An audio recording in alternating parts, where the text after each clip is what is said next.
हरियाणा, ये नाम सुनते ही जहन में क्या आता है? शायद दूध दही, लहलहाते खेत या फिर अखाड़े? बिल्कुल। लेकिन कहानी सिर्फ इतनी ही नहीं है। आज हम बात करेंगे एक ऐसे राज्य की जहां एक तरफ महाकाव्यों की गूंज है तो दूसरी तरफ आज के मॉडर्न बिजनेस की चमक। ये हरियाणा की कहानी है। एक ऐसी जमीन जो सच पूछिए तो अपने आप में पूरे भारत की एक छोटी सी कहानी है। तो चलिए शुरू करते हैं इसकी सबसे खास बात से। अगर भारत का नक्शा देखें तो एक चीज साफ नजर आती है। हरियाणा ने देश की राजधानी दिल्ली को लगभग 3 तरफ से घेरा हुआ है। और सिर्फ यही एक बात सोचकर देखिए, इसे स्ट्रेटेजिकली और इकोनॉमिकली मतलब रणनीतिक और आर्थिक तौर पर कितना ज्यादा जरूरी बना देती है।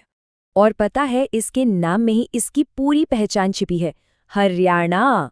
माना जाता है कि ये 2 शब्दों से बना है। हरि, जिसका मतलब भगवान भी है और हरा भरा भी, और आना मतलब घर या निवास। तो क्या मतलब हुआ?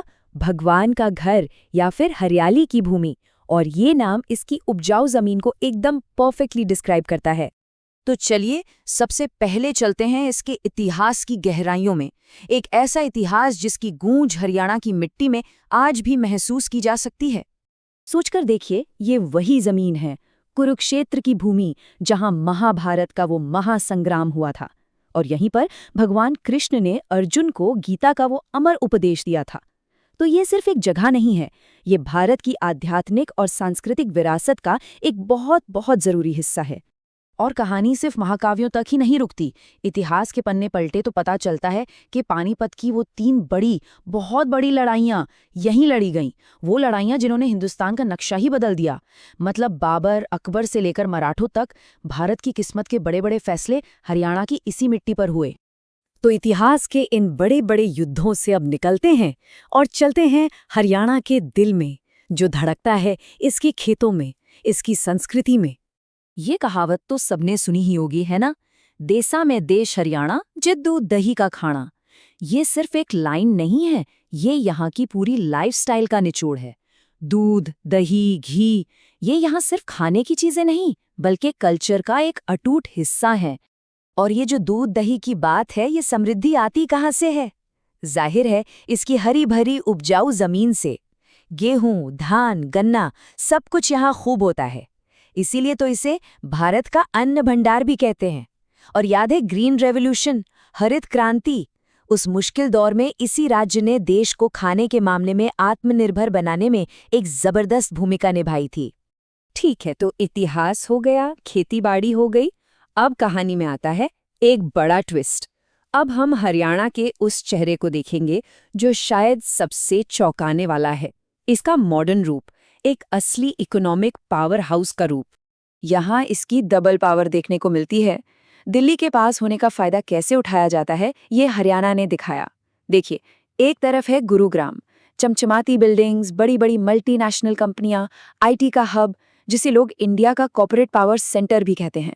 और फिर दूसरी तरफ है फरीदाबाद, एक क्लासिक इंडस्ट्रियल शहर, जहां गाड़ियों से लेकर मशीनरी तक सब कुछ बनता है।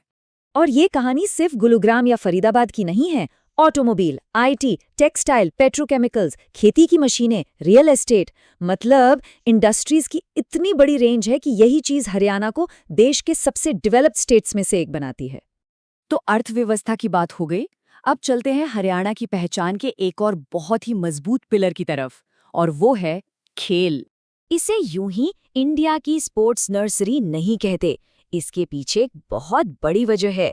इस छोटे से राज्य ने लगातार एक के बाद एक ऐसे वर्ल्ड क्लास एथलीट्स दिए हैं जिन्होंने दुनिया भर में तिरंगा लहराया है।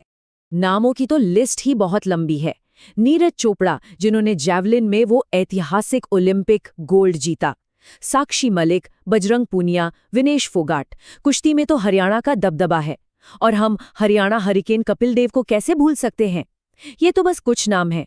लिस्ट बहुत लंबी है और ये दिखाती है कि भारत के ओलंपिक मेडल्स में इस एक राज्य का कितना बड़ा हाथ है। तो सोचिए, एक तरफ महाभारत के युद्ध का मैदान और दूसरी तरफ आज के कॉर्पोरेट बोर्डरूम। एक तरफ देसी अखाड़े और दूसरी तरफ ओलंपिक का पोडियम।